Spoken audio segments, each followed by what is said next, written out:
I'm Angela Martin, and this is Murder Mystery Central. The Sheppard Murder Case.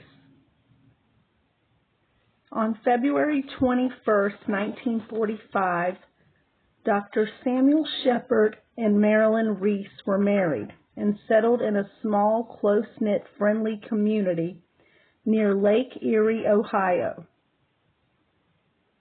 2 years later, they had their first child. He would be their only child. They affectionately nicknamed him Chip. Samuel was a respected neurosurgeon, and the couple was believed to have had a happy marriage.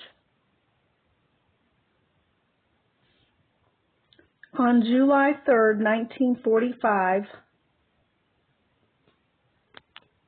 the Sheppards hosted a party for all of their neighbors that included dinner, drinks, and a movie.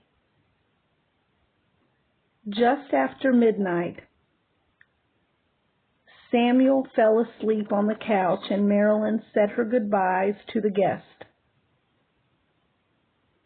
At about 5:30 a.m. on July 4th, Mayor Spencer Hawk, who was a close friend of the Sheppards, woke to a phone call from Samuel saying, "My God, Spence, get over here quick.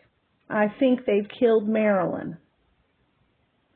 Hawk and his wife Esther made a beeline towards the house to find Samuel shirtless in his study, holding his neck in a seeming state of shock.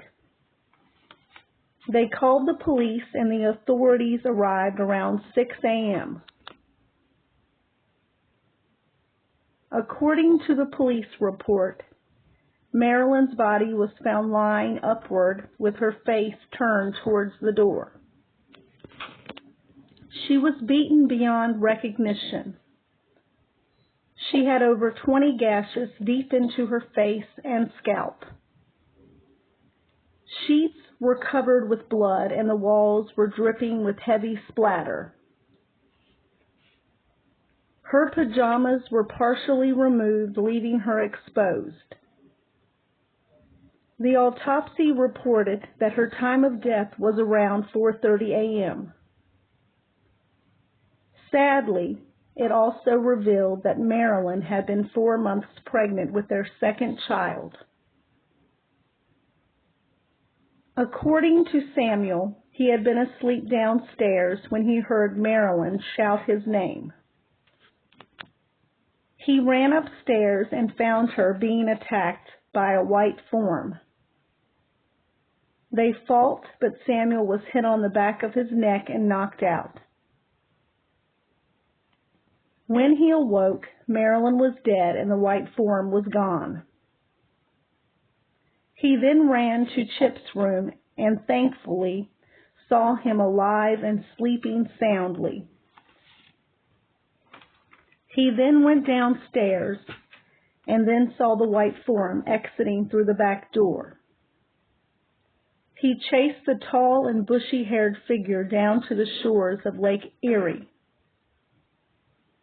Samuel then explained that he lunged or jumped and grasped at the strange figure, but then he said, "I felt myself twisting or choking, and that terminated my consciousness." When Samuel came to, it was nearly dawn and his shirt and watch were missing. Samuel was the only witness to the crime as well as the most likely suspect. On December 21st, 1954, after extensive deliberation for 4 days, the jury found Sheppard guilty of second-degree murder. He was sentenced to life in prison, but staunchly maintained his innocence. Eventually, his life sentence was overturned. The real story about what happened to Marilyn Sheppard remains a mystery. That's all for this episode of Murder Mystery Central.